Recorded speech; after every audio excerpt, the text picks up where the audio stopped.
The year is 5 years before the year 69 AD.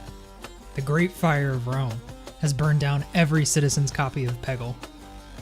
There is no more pegging in the Roman Empire, and you have to do something about it. Quick aside about Rome burning down. What you learned in high school is probably wrong. Tacitus, a contemporary to Nero and the fire, reported that Nero burned down Rome himself in order to rebuild Rome to his liking, and historians today even say that he played the fiddle on the city rooftops while he watched it burn. Okay. Well, first off, it doesn't matter who started the fire because everybody knows that it was just the first gender reveal party. And pretty much everything Nero did afterwards was destroyed and buried anyways.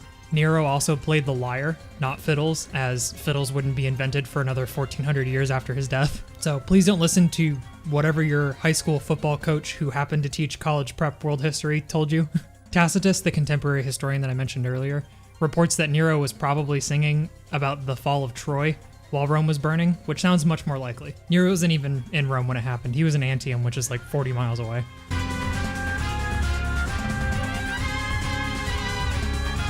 Anyways, the fire started in the Circus Maximus and the Roman Forum area and destroyed 2/3 of Rome, and now it's your job to fix it so that people can get back to their government-sanctioned games of Peggle. The point of the game is to gain points and power by using Rome as a flip house from the 2008 housing recession, but you can also gain influence and resources by conquering other areas, like Hispania, Gallia, Aegyptus, and Asia Minor. This last one really rubs me the wrong way because everything else in this game is Romanized. Even the hills in Rome have their proper Latin names, but not Asia Minor. And it's just Asia Minoris. It's not that fucking hard. One more thing that bothers me is that they didn't label the Tiber River, which is pretty annoying since it plays such a huge role in like literally every single Roman event. Don't get me wrong though, everything else is pretty much perfectly laid out in terms of Latin naming, and that makes me very happy. One of my favorite aspects of this game is actually building shrines. Shrines can only be built on hills, which are outlined in color, and can give you bonus points based on what hills they're based on. If you do, you get to win a god's favor and pick the bonuses from one of the 3 god cards selected for that round. I wish this was a little bit more specific, like building a temple to Vesta gives you a specific perk, so you aim to build a Vestal shrine on a specific hill to get more points or resources or something else that you want. Drawing god cards at randoms makes it seem like there's not a lot of variety every round. While the deity perks themselves are good, it may not always be the perks that you want or even need. This game is classified as a roll and write kind of game, which means you roll, and then you write down what you get for that roll. I would have preferred it be a little bit more strategy based, especially with it being a game set in Rome. This game just has a lot more to it than rolling dice, so at least it's not completely luck based, but let's see what's in the rest of it. So once you roll the dice, you can then choose to construct, raise legions, conquer, expand, tax, and trade. So there's a lot to do. Advisors are also a huge part of the game, and it's really cool how each character gets their own set of advisors and abilities. The sole purpose of advisors in this game is actually to bribe them. They serve no other purpose in this game, which is painfully funny. This review was made with the Kickstarter Deluxe version that I got my hands on because this game came out 2 weeks ago. So let's talk about the Kickstarter expansion. This expansion adds more characters, and they seem pretty balanced. That being said, this expansion only adds player slots and different cards to choose from, nothing else. I'm pretty disappointed with the expansion, but it is how it is. Not all add-ons can be bangers, I understand. Weird that they also released what's considered an expansion on the same day that it was released. Very weird. This game would greatly benefit from plastic pieces in most cases, like supplies. Having to track all the supplies on the side by doing X's when you get them, and smudging them out with your finger when you use them. There are so many trackers and things to take care of in this game. This board is just kind of nauseating with how crowded it is. A big complaint I have of this game is the dry erase markers. I like the idea that you get to draw on the board and clearly lay out your boundaries for everyone to see, and if you've played games like Telestrations, you understand that this becomes a nightmare, and markers just can stop working on the board at any point, or part of the board can just not accept marker anymore. There's something wrong with it. It's ridiculous. You're probably wondering what the win condition is with all this weird, wacky information that I've given you. Well, you have these trackers here at the bottom, and these trackers have these blue numbers that change with each player board. Once you hit a blue number, you get to take a Nero victory card. Once the last card is drawn, you play one last round, and that's it. The first Nero card taken always has the highest value, and then they decrease. The person who has the most points for everything at the end of the game wins. I don't really like this idea. I wish instead it was kind of a point total to hit or something like that. I do like that the victory cards go down in value because it incentivizes hitting some of those blue numbers as early as possible. For balancing reasons, I have really mixed views about this being a game-ending mechanic, and I just wish they had done something else with it. Okay, now on to the piece review. So, like I said, using markers on the board is dumb and I don't like it. Plain and simple. Smudging is bound to happen. The way you mark who has built what where is you outline it in marker, which I think is cool, but then you have to write a 2-letter code telling people what you built. This is where pieces would have come in. I wish there was another way to do this, like a token or something, because trying to decipher some smudged hieroglyph that's on a board that everybody shares is really annoying. The dice are probably the most interesting part of the game.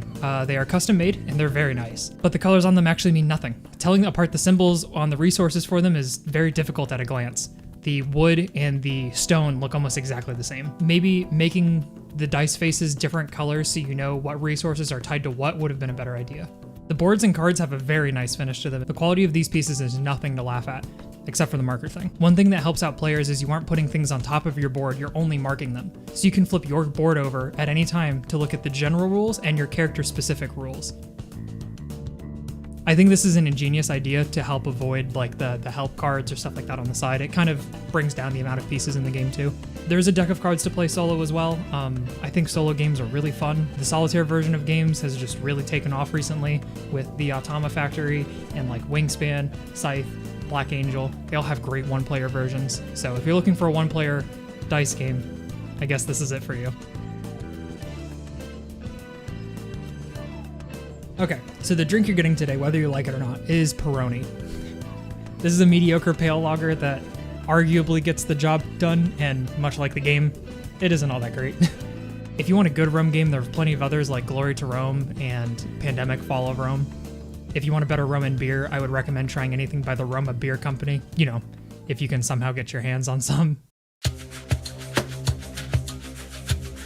It seems like there's a lot of rules and that there's a lot going on.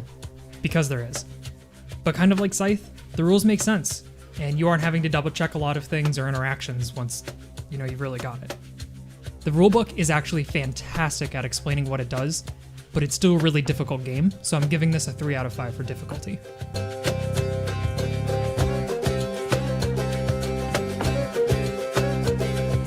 Overall, this has to be my most difficult rating to date. This is the 10th board game review that we've done, and I have not seen anything that I've had more mixed feelings on. This game is really new, so I haven't gotten to play it a lot. Like I said, it's only been out for 2 weeks, but with it being brand spanking new, there's no consensus online either, or between other friends of mine that have played it. The game uses these dumbass markers that I keep mentioning, but then it proceeds to do things that you can only do with a game like this with markers, like flipping over the player board for help, or writing on the map with your territories. You know, this game has really minimal pieces for everything that's going on. I really wonder how different the game would have been if they had just gotten rid of the marker aspect in like 90% of the cases.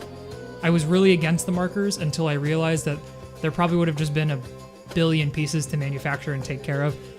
That being said, it's not an all or nothing thing. They definitely could have combined the two. I think the board that everybody uses that never gets flipped over should have the markers and should have the tokens. You know, something. It also seems like they kind of just did this because they could. It doesn't seem like an inherent dice rolling game. It seems like a resource management game that was turned into a dice rolling game because they could. The elements that I hate most in board games are pieces that wear out like markers and entirely luck-based mechanics like dice rolling or card drawing. However, Rum and Roll does do these mechanics like no other game that I've played before, so it was surprisingly refreshing. I'm giving this game a 6 out of 10. I thought my score would change as I played more, but as I came to really enjoy the general mechanics, I started hating the markers and the dice rolling the most. Don't get me wrong, this is a game that I like, but I just don't see myself playing it, you know, more than a couple times a year at most. For the price that it's at retail-wise right now, it's not really worth the money. I can appreciate that it is probably my favorite roll and write game I've ever played, but I don't think it's all that great. I think if this wasn't a roll and write game, it would be a solid run-of-the-mill game and not some unique mediocre game. One thing I also want to mention is that building Rome itself is pretty boring. I found myself being focused on making numbers go up, you know, not growing and expanding my territory in Rome. And as someone who loves history, and the main attraction of this game is Rome, you do surprisingly little with it. You could have placed it in Europe. You could have placed it in the US. You could have placed it, wherever the hell you want. It really didn't make that much of a difference. You could have used any mythology. You couldn't even have to use mythology. You could have just used, normal, people that existed, actual, historical figures, and it would have been fine. I think a great alternate story to this game would have been going with the first and second triumvirates. Fuck it, right?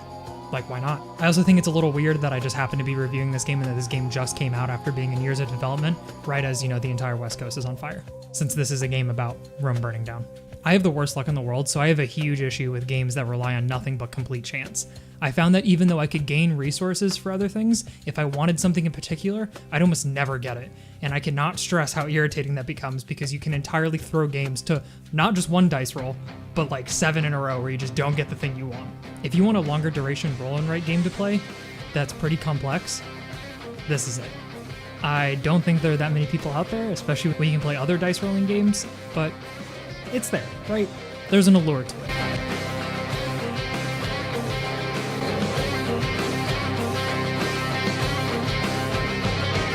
I would be recommending this drink, except the Romans didn't have pineapples, much like how they didn't actually have fiddles.